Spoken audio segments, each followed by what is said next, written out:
안녕하세요. 저는 외동아들과 손녀랑 살고 있는 엄마입니다. 우리 아들이 근래에 이혼을 했어요.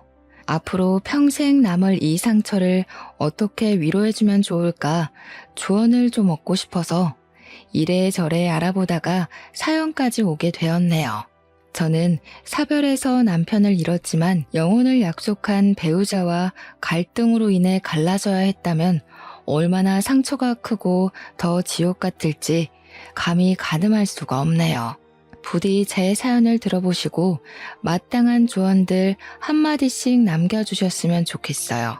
이제 새 출발하는 우리 아들이 청취자분들의 조언을 새겨 듣고 자기 딸을 위해서라도 마음속에 남은 쓰레기를 얼른 던져버리길 바랄 뿐이네요. 너무나도 어여뻤던 저의 며느리 이야기를 좀 해볼게요. 아들이랑 며느리는 대학교 때 만나서 만남을 쭉 이어왔습니다. 서로의 관계에 모난 곳 없어서 결혼까지 하게 되었는데요. 둘이서 꽤 오래 만났기에 저는 며느리를 일찌감치 알고 있었어요. 아들이 워낙 며느리를 자랑하기도 했지만 며느리가 아들 따라서 몇 번씩 저희 집 앞을 왔을 때 저랑 마주쳤었거든요. 처음 마주쳤을 땐 너무 희고 고운 처자가 우리 집 앞에서 우리 집을 쳐다보고 있길래 어디 교회에서 홍보 오러 온 전도사 아가씨쯤 되는 사람인 줄 알았어요. 제가 누구냐고 물어보니까 저를 반기는 얼굴이 아주 환하고 친절했거든요. 그런데 나중에 아들이 뒤늦게 나타나서 며느리를 소개해주는 덕에 아들과 만나고 있는 짝이라는 걸 알았습니다. 그게 며느리와의 첫 대면이었죠. 며느리 인상은 막 화려한 편은 아니었어요. 굳이 이미지로 비유를 하자면 제가 어디 기독교 처자로 착각했을 만큼 전도사나 수녀 인상 같은 느낌이 강했습니다. 선이 곱고 전체적으로 청순한 분위기였어요. 다 늙은 제가 봐도 예쁘장하니 눈길이 가는데 아들 눈에는 얼마나 좋아 죽을 만큼이겠습니까? 아들은 제게 며느리의 존재를 한번 들킨 이후론 더 과감하게 집으로 데려오기 시작했어요. 초반에 저는 애들을 위해서 자리를 비켜주고 애써 방에 들어가 나오질 않고 그랬습니다. 애들이 저를 불편해할 것 같기도 했지만 사실은 반대로 제가 며느리의 존재가 불편했기 때문도 있었죠. 그렇다고 아들에게 데려오지 말라고 할 수도 없는 법이잖아요. 제가 조금 불편하고 마는 게 나았어요. 그런데 사람 관계란 것이 참 신기해요.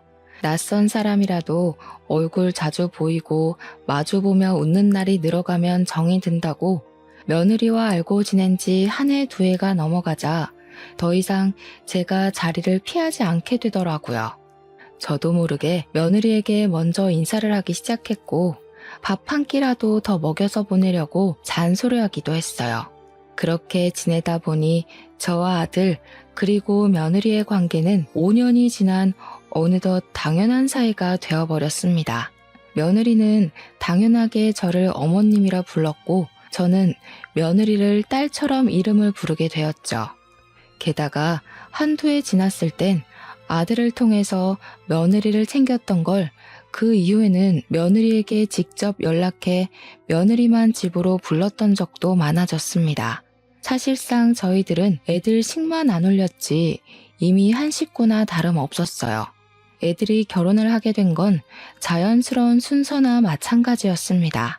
각자 일을 하느라 바빠서 자꾸 결혼을 미뤘던 거지 사실 언제 해도 상관없는 상태였어요.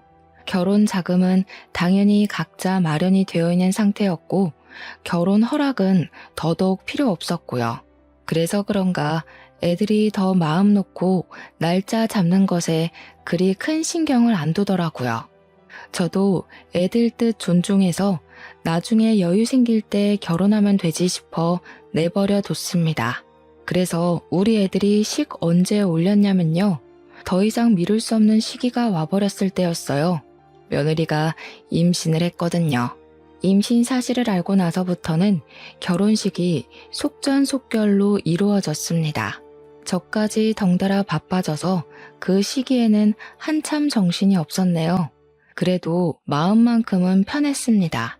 애들이 언제 결혼하든 그건 애들 마음이니 상관없다 했지만 저도 모르게 애들이 얼른 가정을 꾸려 안정적인 미래를 갖고 가길 바랬나 봐요. 법률상 가족이 되니까 몰랐던 불안감까지 다 해소되어 버리더라고요. 특히 며느리가 우리 집 며느리로 들어와 준 것이 가장 만족스러웠어요. 제일 안심한 일이기도 했고요. 우리 며느리는 다시 말하지만 행동거지가 참 참했고 주위 사람들도 1등 며느리감이라 칭찬했을 만큼 야무진 사람이거든요. 공부 잘하지, 일 잘하지, 예의 바르지, 또 자기 관리 아주 투철하지. 우리 아들 또한 어디 내놔도 부끄럽지 않을 정도로 자랑스러운 자식인데 우리 아들 다음으로 자랑스러운 자식이 또 있다면 그게 바로 며느리가 아닌가 생각했을 만큼 저 그때 며느리에게 아주 흠뻑 취해 있었습니다. 아무튼 드디어 허물뿐만이 진정한 부부가 둘은 결혼하고서 저와 합가하기를 원했어요. 그 소리를 듣고 좀 놀랐습니다. 저는 당연히 둘이 분가하길 원했거든요. 젊은 애들이 가정을 꾸렸으면 자기들만의 방식으로 살아야 되는데 제가 있으면 방해만 될 거 아닙니까? 또 저는 과거에 시모의 존재가 곁에 있는 것만으로도 부담스러웠거든요. 저는 제가 좋아하는 며느리에게 그런 작은 부담도 주고 싶지가 않았어요. 그래서 합가는 절대 염두도 안 두고 있었습니다. 근데 아들이랑 며느리가 동시에 찾아와선 저더러 같이 이사하자는 거 아니겠어요? 이미 집을 구했다면서 말이죠. 됐다니까 그러네. 괜히 예쁜 신혼 분위기 우중충하게 죽일 일 있나. 나 혼자 남을 거 신경 쓰여서 그러는 거면 걱정 마. 내가 한두 살 애도 아니고 혼자서도 어련히 잘하지. 어머님 혼자서 잘하시는 거 알죠? 그럼 이런 이유는 어떠세요? 제가 집안일을 아직 못 배워서 서툴거든요. 어머님께서 한동안 같이 지내시면서 좀 가르쳐 주시면 안 될까요?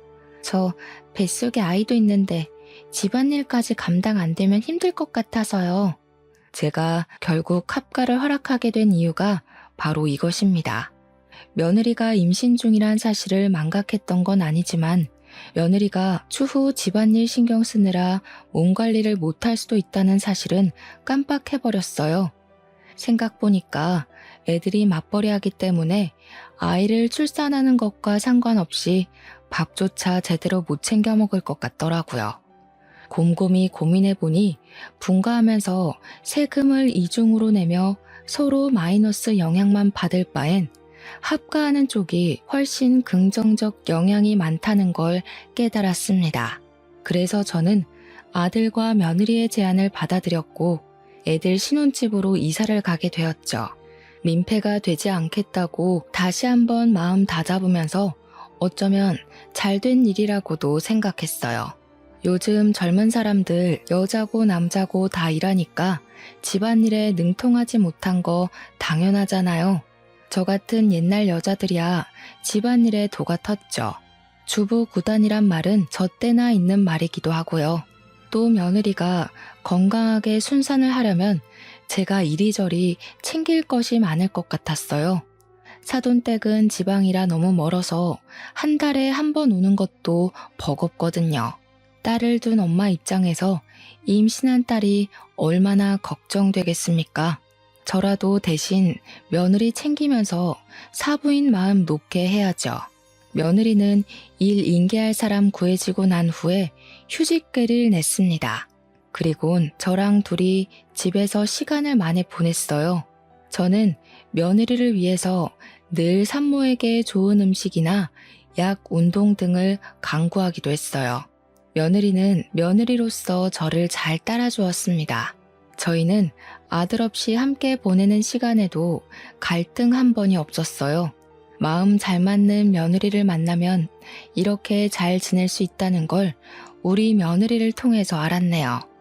그렇게 며느리 출산 때까지 최대한 안정적인 시간을 보낼 수 있도록 모두가 노력했고 그 끝내 우리 가족 품으로 예쁜 손녀를 얻을 수 있었습니다.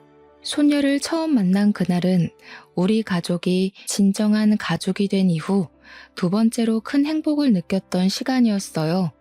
우리 예쁜 손녀를 위해서라도 더 열심히 화목하게 살자고 그날 그렇게 다짐을 했었습니다. 그리고 얼마 후 며느리는 잠깐만 쉬고서 바로 복직을 하여 일에 매진했어요. 워낙 자기 관리에 철저한 사람이라 산후조리원에 있으면서도 업무 연락을 놓지 않던 애였습니다. 제 바람으론 며느리가 한 1년은 푹 쉬고 복직을 했으면 싶었지만 며느리가 워낙 본인의 경력과 자격에 진심인 사람이니 제가 말릴 수는 없었네요. 실제 며느리는 다음 해에 바로 승급을 했습니다. 승급을 하면 당연히 월급도 껑충 뛰어오르잖아요. 며느리의 성장은 집안의 경사나 마찬가지이니 저랑 아들도 며느리의 고생을 진심으로 축하해 주었어요. 축하 파티를 하겠다고 며칠 전부터 떠벌려놔서 그런지 며느리는 그게 다 저랑 아들 덕이라면서 비싼 명품 선물을 준비해놨더라고요. 어머나, 내 분수에 뭐 이런 걸 봤니? 내가 뭘 한 게 있다고. 다 네가 잘해서 승진한 건데 괜한 돈을 썼네. 이런 거 돈 100만 원 하지 않아? 아직도 모르시겠어요? 어머님 안 계셨으면 저 완벽한 아내, 며느리 이런 거 아무것도 못 해냈어요. 어머님은 저한테 완전 신 같은 존재예요. 남편만큼이나 없어서는 안 된다고요. 제가 어머님한테 얼마나 의지하는지 알죠? 그렇게 생각해주니 내가 참 너무 고맙다. 내 노력한다고 하는데 안 사돈 만큼은 아닐 테니 항상 마음에 걸렸거든. 아무리 그래도 부모랑 떨어져서 남의 부모 모시고 사는 게 어디 쉬운 일도 아니잖아. 항상 신경 쓰였는데 네가 그렇게 말해주니까 체증이 확 내려간다. 저 엄마한테도 엄청 자랑했어요. 어머님이 엄마 같다고요. 그러니까 엄마가 어머님한테 너무 고마워서 다음에 인사 오겠다고 하던데요. 전 어머님한테 아무것도 안 바래요. 그러니까 지금처럼 저희 곁에서 오래오래 건강하게만 있어주세요. 제 어머님으로요. 알겠죠? 어쩜 말을 이렇게나 예쁘게 하는 건지 제가 며느리를 이뻐하지 않을 수가 없었습니다. 며느리는 제게 선물을 한 걸로 모자라서 잠자리에 들기 전 제 방을 찾아와 따로 용돈까지 줬어요. 그 봉투에도 꽤 큰 액수가 들어있었는데 저 깜짝 놀라서 며느리한테 이러지 말라고 돌려줬거든요.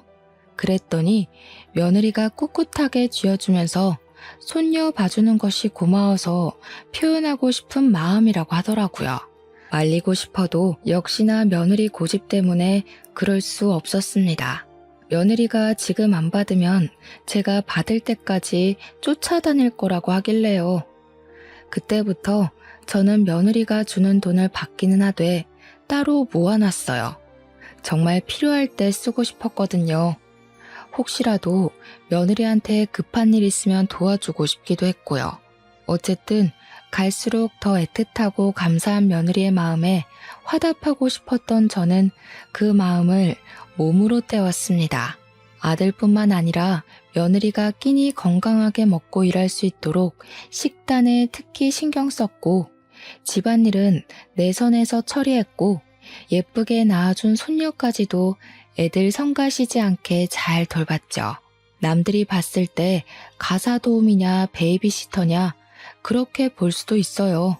저는 우리 아들과 며느리가 저로 인해 편하게 일 보고 다닐 수 있으면 그것이 제가 할 수 있는 일의 최선의 일이라고 생각했습니다. 각자 맡은 바의 역할을 잘 해냈기 때문인지 우리 식구는 다 잘 지냈어요. 갈등은 당연히 없었고 가족으로서 적당히 어울리고 서운하지 않을 만큼 거리를 뒀었죠. 정말 다 좋은데 당연히 약간의 아쉬움도 존재했어요. 그건 며느리가 승급하고 나서 회식 많아지고 갈수록 일도 많아지고 퇴근도 늦어졌다는 건데요. 사실 높은 자리에 올라간 사람이니 당연히 바쁜 거잖아요. 이건 아쉬워도 어쩔 수 없다는 걸 알아서 그저 제 마음속에만 묻어두고 있는 점일 뿐이었어요. 그런데 딱 이대로만 쭉 지냈다면 저만의 아쉬움도 그러려니 하고 묻혔을 것을 하필 그 시기에 모든 게 들춰지고 말 계기가 시작되어 버렸습니다. 그 발단은 승승장구하던 며느리와는 반대로 우리 아들은 회사가 부도나 해고를 당했다는 거예요. 어쩔 수 없는 부당 해고였죠.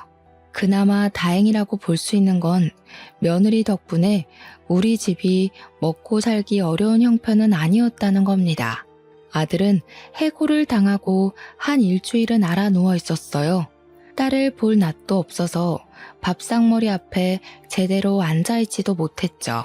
게다가 결혼하고 나서 끊었던 담배까지 다시 찾아서 피기 시작했습니다. 한날은 새벽에 화장실 가는 길에 베란다에서 기척이 들려서 내다봤는데요. 아들이 울고 있더라고요. 딸이 태어나고 난 후로는 한 번도 웃음을 잃지 않았던 아들인데 아무래도 청춘을 바쳤던 직장에서 부당해고를 당했으니 쉽게 일어설 수가 없나 봅니다. 아들만의 시간을 괜히 방해하고 싶지 않기도 했고 아들의 자존심을 지켜주고 싶어서 저는 그 모습을 모른 채 하고 돌아섰네요. 저도 그날 밤은 유독 마음이 편치 않아 뜬 눈으로 날을 보냈습니다. 제가 아들을 위해 할 수 있는 일은 더 아무렇지 않게 대하는 거였어요. 더 딸과의 시간을 보내도록 강요하는 거였고요. 허구한 날 방구석에만 있을 거야? 오랜만에 집에 주야장천 있는 건데 이때라도 네 딸이랑 놀아주고 그래라. 애가 아빠 얼굴도 까먹겠네. 일부러 아들을 더 타박하기도 했죠. 그럴 때면 아들은 어쩔 수 없이 방에서 기어나와 자기 딸을 한번 안아보곤 했어요. 우리 손녀가 참 장한 것이 울지를 않는다는 건데요. 누굴 닮아서 그런가 웃음이 많아요. 자기 아빠를 보고도 잘만 웃더라고요. 그것 때문에 아들이 딸을 보고 눈물을 못 참고 터트리는 걸 보고서 저는 자리를 비켜버렸습니다. 그리곤 며칠 뒤였어요. 아들이 갑자기 옷을 챙겨 입고 외출을 하더라고요. 딸과 인사 한번 하더니 저한테 아르바이트 다녀온다고 하는 거 아니겠습니까? 세상에 돈 벌 수 있는 데가 거기만 있는 것도 아니고 아르바이트 하면서 다른 직장 알아보려고. 나보다 나이 더 많은 사람들도 취업 뛰는데 정도면 아직 젊잖아. 아들이 딸이랑 시간을 보내더니 용기를 얻었나 보더라고요.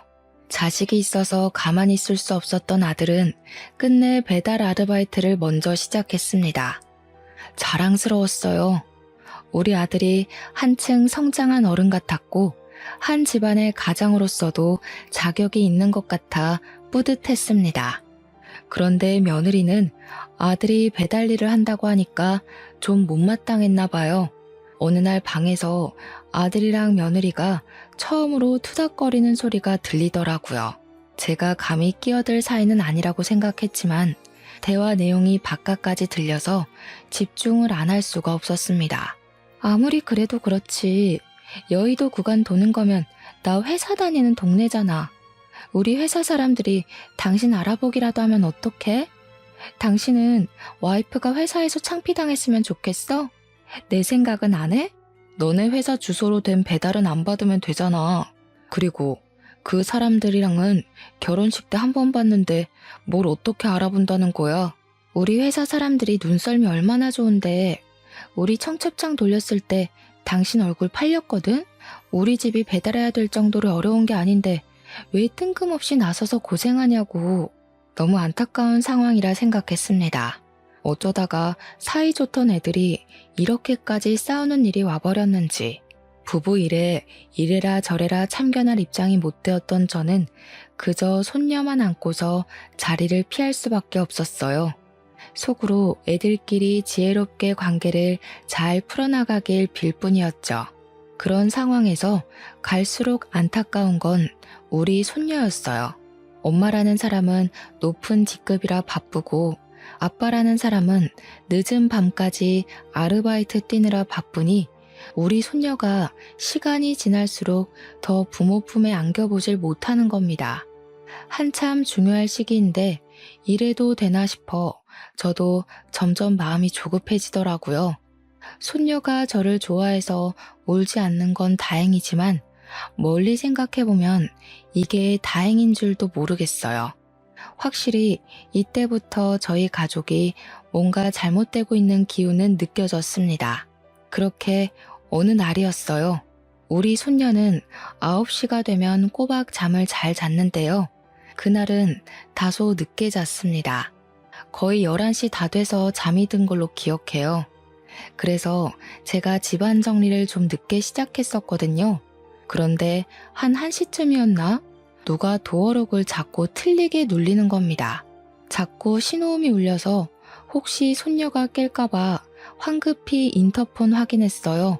누구냐고 묻기도 전에 안에서 며느리 목소리 들리더라고요. 저는 바로 나가서 문을 열었습니다. 당연히 며느리 혼자만 있는 줄 알고 잠옷바람 그대로 나갔어요. 근데 막상 제 눈앞에 서 있는 사람은 며느리가 아닌 술에 떡이 된 며느리를 업고 있는 웬 총각이었습니다. 며느리가 번호를 불러주는 대로 총각이 누르고 있었는데 틀리게 부르니까 총각도 계속 틀리게 누르고 있었나 봅니다. 낯선 사람 등장에 제가 당황해서 주춤거리니 총각도 저를 보고 주춤거렸어요. 그러다가 총각이 곧 제게 인사를 하면서 자기가 우리 며느리 동창이라고 소개를 해주더라고요. 그러면서 방이 어디냐고 묻대요. 그제야 저도 당황스러운 마음을 정리하고 얼른 안으로 안내했죠. 고마워서 물 한 잔이라도 주려고 했는데 동창 총각은 괜찮다고 불이 나게 집을 나갔습니다. 며느리는 그새 기절한 듯 잠이 든 상태여서 옷을 갈아입히지도 못했네요. 그날은 며느리를 보면서 기분이 좀 찝찝했습니다.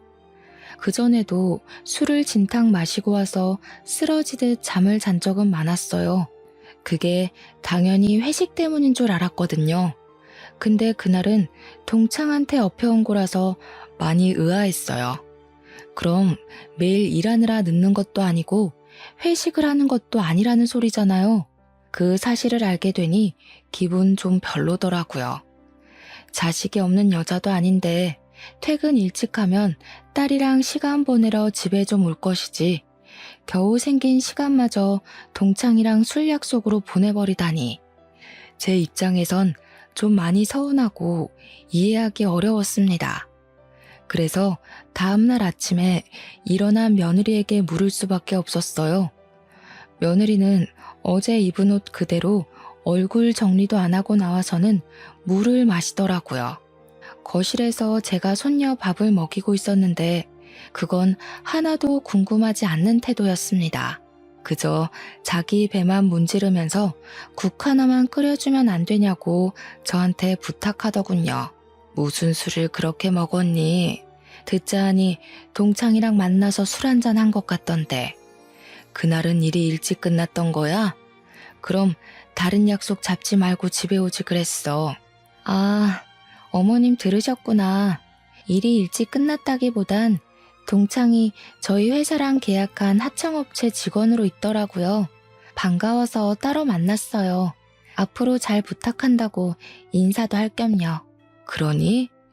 일 얘기했다면 뭐라고 못하겠다만 아무리 그래도 그렇지.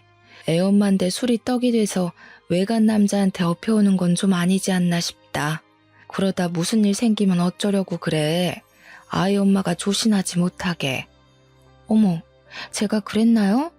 죄송해요. 한 번도 그런 적은 없었는데. 오랜만에 동창 만나서 저도 모르게 너무 애처럼 굴었나 봐요. 정말 죄송합니다. 며느리는 당황하면서 제 앞에서 고개를 숙였습니다. 자신의 실수를 전혀 기억 못하는 얼굴이었어요.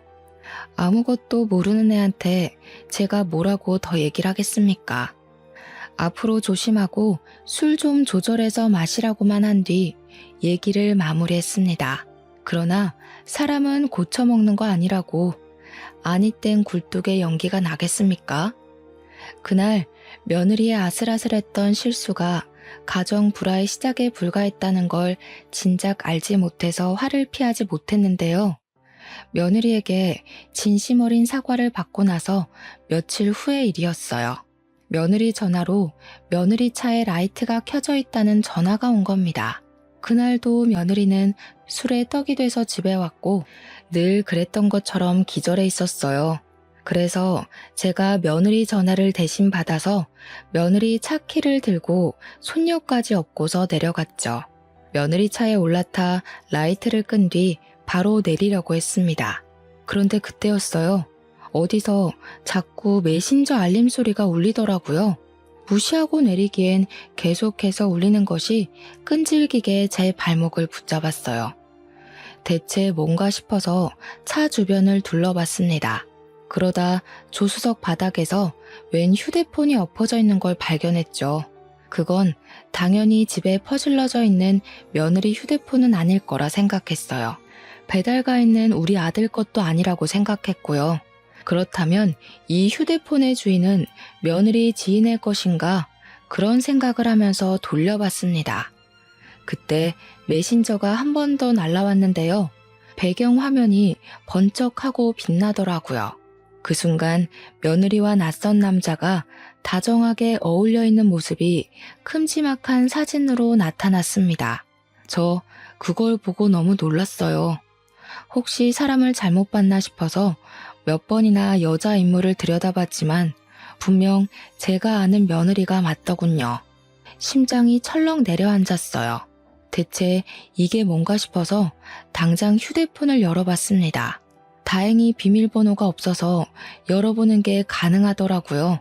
그리고 그곳에서 저는 그동안 몰랐던 며느리의 실체를 알게 되었어요. 일단 제가 발견한 그 휴대폰은 며느리의 것이 맞았고 며느리의 숨겨진 다른 휴대폰인 듯 했습니다.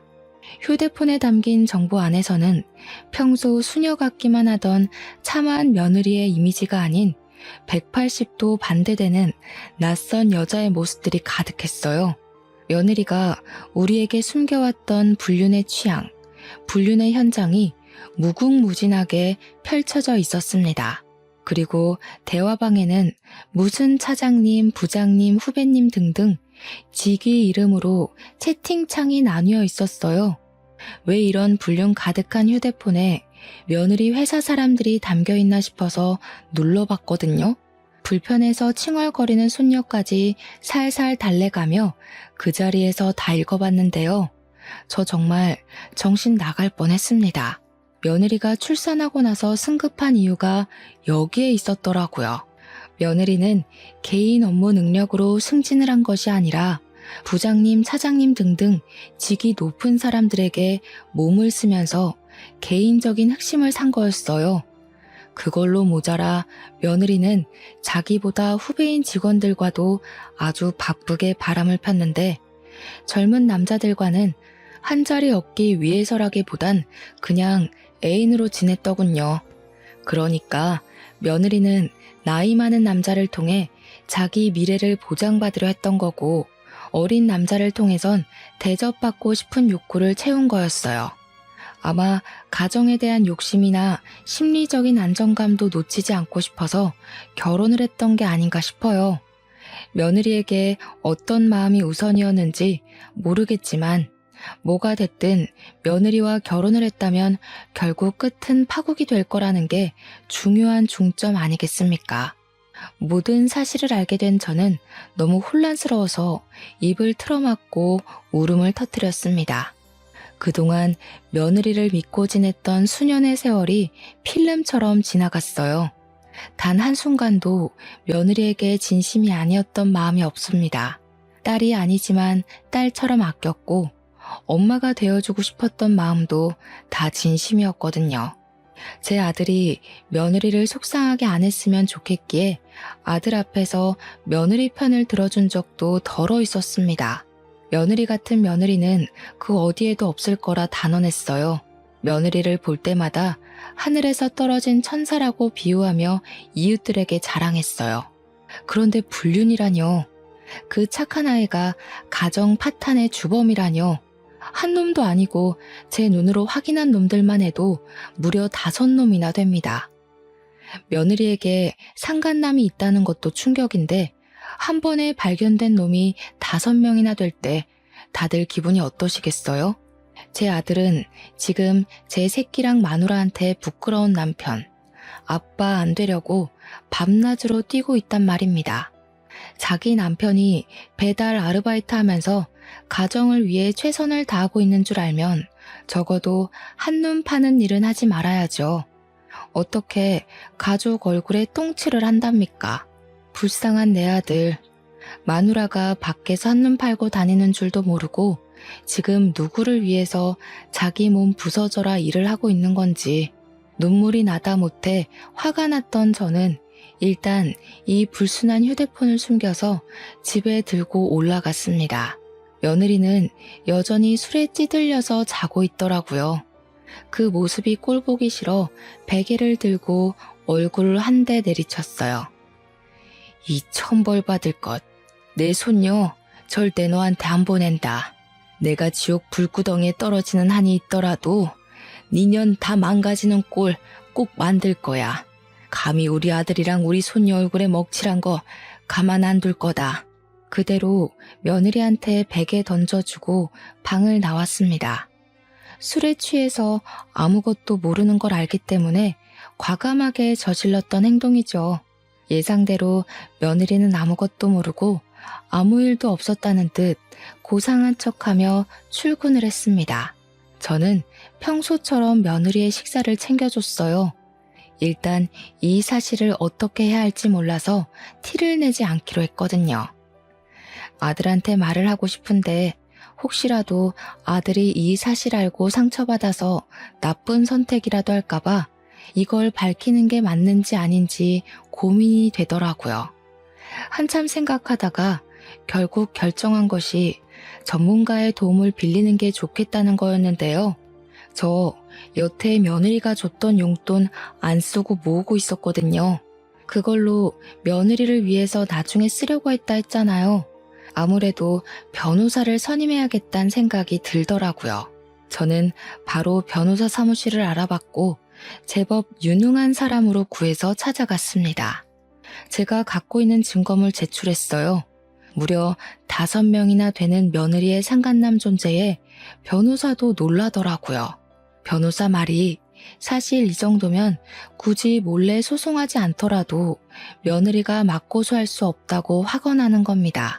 전문가 말을 들으니까 너무 안심이 되었어요. 그제야 저는 용기 내어 아들에게 알리기로 했습니다. 엄마는 아들 선택에 맡길 거야. 그런데 아들, 네가 딸 생각한다고 이혼을 보류하는 결정은 안 했으면 좋겠어. 아이한테 엄마가 필요한 건 맞지만 사실 그런 엄마는 필요 없는 데다가 걘 한 번도 우리 손녀한테 엄마 노릇을 해준 적이 없어. 아들이 제 조언을 제대로 들었는지 모르겠지만 아들은 며느리 불륜 사실에 상당히 괴로워했습니다. 자신이 부당해고를 당했을 때보다 훨씬 더 말이죠. 다행히도 제가 부탁하고 사정하는 탓에 아들이 며느리한테 불륜 사실을 아는 채는 안 했어요. 그저 며느리 얼굴을 제대로 못 보거나 말 섞는 걸 자제했을 뿐이었습니다. 아들의 이혼 고민이 늘어갈수록 아들의 차가운 반응도 늘어가니 그에 따른 며느리의 불만 또한 같이 생길 수밖에 없었는데요. 하루는 며느리가 출근 전 제 곁에 와서 아들 흉을 보며 툴툴거리더라고요. 아무래도 취업이 잘 안 돼서 더 까칠해진 것 같죠? 그냥 집에서 쉬라고 해도 하여간 말을 안 들어요. 대체 누구 고집을 닮은 건지. 어머님이 나중에 다시 한번 말 좀 해주세요. 오토바이 그거 위험하기도 하잖아요. 창피해서 그런 거 아니고. 됐다. 취업이 안 되면 예민해질 수도 있지. 가족이라도 이해해줘야지. 안 그럼 어디 마음 기댈 곳 있겠어? 가족이라면 그런 의리는 있어야 되는 거 아니니. 저도 모르게 그날 난생 처음으로 며느리에게 퉁명스러운 말씨와 대답이 나가버렸어요. 며느리는 한결같았는데 제가 달라져 버린 거죠. 그냥 며느리 실체를 알아버리니까 감히 가족 내다버린 년 입에서 우리 아들 욕이 나오는 게 듣기 싫더라고요. 며느리도 제 기분이 안 좋은 게 느껴졌는지 당황하면서 어색하게 웃었어요. 제 눈치를 보더니 그 순간만큼은 더 순한 양처럼 행동하다가 출근했습니다. 그리고 그날 저녁이었어요. 적어도 아들이 한 달 정도는 생각할 시간을 가질 줄 알았는데 아들이 며느리의 실체가 담긴 폰을 들고 제 방으로 오더니 직접 소송장 준비하겠다고 하더라고요. 제가 휴대폰을 아들에게 줬거든요.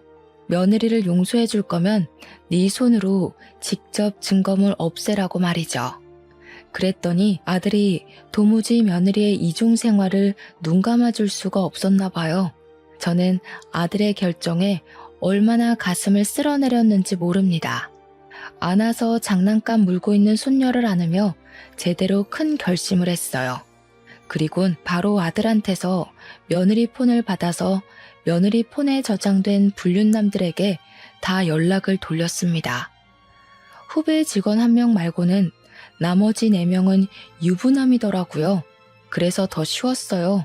그들에게 가정이랑 직장에다 불륜 사실을 소문내겠다고 하니까 고민도 안 하고 당장 며느리를 손절하겠다면서 벌벌 떨대요. 가정 깨지는 게 무서우면 부정행위를 저지르지 말았어야 하는 거 아닙니까? 정말 며느리나 상간남들이나 한심하기 짝이 없더군요. 어쨌든 저는 상간남들에게 개인적으로 부탁했습니다. 며느리랑 그 후배 직원 둘만 싸잡아서 불륜 커플로 사내에 소문을 퍼뜨려주라고 내가 보내주는 사진까지 첨부해서 말이죠. 그랬더니 가정이랑 자신들의 직위는 지키고 싶었던 4명의 상간남들이 손수 며느리와 그 후배 직원을 묶어 회사에 퍼뜨리기 시작했어요. 고위직급이라 그런가 행동 빠르고 지시가 빨라서 회사에 소문 퍼지는 건 시간 문제더라고요. 며느리가 출근한 아침에 연락했는데 그 몇 시간 만에 난리가 난 것 같았습니다. 그 사실이 퍼지자 회사에 붙어 있을 수 없었는지 며느리가 결혼하고 정말 오랜만에 대낮에 집에 온 거 아니겠어요? 오늘 몸이 안 좋아서 좀 일찍 왔어요. 저 좀 쉴 테니까 저녁 때까지 깨우지 마세요. 몸이 아파서 왔다는 우스운 핑계를 대는 며느리 앞을 아들이 막아섰습니다. 그리곤 아들이 며느리 얼굴에다 소송장을 집어던졌죠. 아내라는 사람이 이렇게 유명한 사람인지도 모르고 내가 아주 입이 마르고 닳도록 자랑하고 다녔네. 언제까지 뻔뻔할 생각이야? 당신 제정신이야? 왜 얼굴에 던지고 그래? 이게 뭔데 그래? 며느리는 얼굴에 얻어맞은 소송장을 주워들더니 그걸 읽으면서 점차 표정이 굳어갔어요. 이혼 사유는 네가 제일 잘할 텐데 이미 회사에 소문짝 퍼졌잖아. 변명할 여지가 없을걸? 오늘은 한 놈이랑만 퍼졌겠지만 다음 주는 2번째 놈도 터질 거야. 그리고 그 다음 주는 3번째를 터뜨릴 거고 그 다다음 주는 4번째를 터뜨릴 거지. 끝이 아니더라. 5번째까지 네가 오래오래 쓰레기로 기억되게 질질 끌면서 터뜨릴 거야. 이제 상황 파악되니? 아들의 도발에 며느리는 순식간에 사색이 되었습니다. 우리가 모든 걸 알고 있다는 생각은 못했었나 봐요. 자기의 실체가 들통나자 더 이상 발뺌 안 하곤 아들 앞에 바로 무릎을 꿇더군요. 갑자기 사죄까지 하기 시작했어요. 나 빨리 승진해서 우리 식구 잘 먹고 잘 살게 하려고 그랬던 거야. 우리 식구 부자 되면 이 사람들 다 청산하려고 했어. 당신한테만 정착하려고 했다고. 어머님은 제 마음 아시잖아요. 제가 어머님한테 돈 많이 드렸잖아요. 제 돈 받아먹고 모른 체 하시는 거 아니죠? 뭐라고? 내가 너처럼 돈이면 뭐든 다 되는 사람인 줄 아니? 나는 적어도 돈 때문에 걸레짝처럼 몸 굴릴 생각은 안 해. 어디서 몰상식한 소리라고 있어? 애 보기 부끄럽지도 않아. 당최 며느리는 평소 무슨 생각을 하고 사는 건지 마음이 조급하니까 정말 말도 안 되는 생각을 해보이더라고요. 자기 자식보다 자기 앞날을 더 중요시 여기는 태도를 보였는데요. 아직 엄마 소리도 못하는 아기를 가리키면서 울분을 토하는 겁니다. 저 조그만 게 알면 뭘 안다고요. 먹고 울고 똥만 싸는데 솔직히 아직까진 짐승이랑 똑같은 거 아니에요? 쟤만 아니었어도 이 지경까지 안 왔어요. 이렇게 급하게 결혼도 안 했을 거라고요. 너무 황당한 말이지 않습니까? 우리 아들이랑 며느리 6년 만에 결혼했습니다. 그 정도면 급하게 결혼한 것도 아니거든요. 심지어 임신 안 했다면 그 기간이 더 길어졌을 수도 있다고요. 게다가 어떻게 자기 자식더러 짐승이라고 얘기를 할 수가 있나요? 저는 오히려 그렇게 얘기를 하는 며느리가 더 짐승 같아 보여서 결국 못 참고 며느리의 귀싸대기를 날렸습니다. 그런데 그때였어요. 며느리의 망언에 아들은 저랑은 다른 뭔가를 깨달았나 봅니다. 갑자기 며느리 멱살을 잡더니 충격받은 얼굴을 하는 거 아니겠습니까? 그리곤 아들이 내뱉는 말에 저도 입을 틀어막고 말았어요. 애 아니었으면 결혼 급하게 안 했을 거라는 게 무슨 말이야? 설마 혜율이 우리 딸 아니야? 아들이 콕 집어 얘기를 하자 며느리 표정이 세차게 흔들렸습니다. 그리곤 당황한 며느리가 뭔 개소리냐며 생전 우리 앞에서는 안 쓰던 은어까지 쓰기 시작했어요. 누가 봐도 며느리의 거짓말은 거짓말로 보일 정도였죠. 화가 난 아들은 며느리를 강제로 끌고서 현관으로 향했습니다. 그리고 저 보고도 손녀를 데리고 같이 유전자 센터 가자고 해서 외출을 하게 되었어요. 가는 도중에 며느리가 계속 저항했지만 아들이 처음으로 무서우리만큼 힘을 써서 며느리를 차에 태웠어요.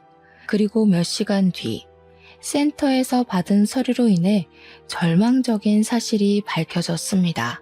설마 했는데 제가 안고 있는 손녀가 우리 아들 핏줄이 아니라는 사실이었어요.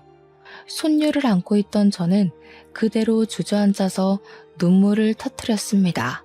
이런 상황에서도 아무것도 모르고 착하게 안겨있는 손녀를 더 꼭 안으면서 당시의 상황을 원망했어요. 아들은 들고 있던 검사지를 며느리한테 던지면서 생부가 누구냐고 소리치고 있었습니다. 장소가 센터인 것도 있고서 상간남들 중에 누구냐면서 당장 밝히라고 언성을 높였죠. 미안해 여보. 나도 나중에 알았어. 그 사람들은 아니야. 내가 다 잘못했으니까 제발 그냥 넘어가줘. 당신이 시키는 거 다 할게.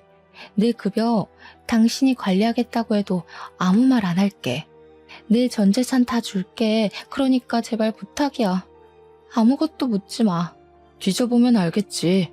남자 관계 복잡한 네가 우리 딸 생부를 과연 끊어냈을까? 대신 내가 뒤져서 알아내면 넌 이제 한국에서 얼굴 들고 못 살 줄 알아. 아들이 작정하고 며느리의 본 휴대폰을 뺏으려고 하자 며느리가 결국 알겠다고 실토를 했는데요. 그 얘기를 듣고 제가 제일 크게 경악하고 말았어요. 듣다 보니 누군지 어렴풋이 알겠더라고요. 며느리 말이 손녀 생부는 자기 동창생이라고 했습니다.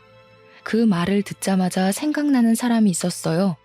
바로 지난날 술 취해서 며느리를 업고 왔던 동창생이었죠. 그 총각이 우리 손녀의 생부였던 거예요. 며느리랑 그때 만난 이유가 일 때문이 아니라 손녀 때문이었던 겁니다. 게다가 임신하고 그 총각이 아닌 우리 아들이랑 결혼을 했던 건 우리 아들과 사귀던 중에 그 총각이랑 바람을 피웠는데 당시 그 총각은 전망이 없는 사람이었고 우리 아들이 더 미래가 탄탄했던지라 우리 아들 애인 척 속이고 결혼을 했던 거라네요. 여보, 미안해. 어머님, 제가 잘못했어요. 저 정말 이혼하기 싫어요. 다시는 바람 안 피울게요. 돈 때문에 그랬어요. 이제 돈 필요 없으니까 다 정리할게요. 제발 한 번만 봐주세요. 2번 실수하면 그때 이혼하면 되잖아요. 이미 지나버린 사실까지 알자 저는 또 한 번 세상이 무너지는 느낌을 받았습니다. 아마 아들이 가장 크게 상실했겠죠. 그 와중에 며느리는 계속 손이 발휘되도록 빌었어요. 하지만 그게 어디 용서로 될 일이겠습니까? 부부는 신뢰가 없으면 이미 끝난 관계잖아요. 그건 가족 관계도 마찬가지고 부모 자식 관계도 역시라고 생각합니다. 아들은 물론이거니와 저도 며느리에게 더 이상 신뢰가 없어요. 며느리와 함께 가야 할 이유가 없기 때문에 며느리의 용서를 받을 이유도 없었습니다. 아들은 끝내 며느리를 버렸고 이혼 소송을 진행했습니다.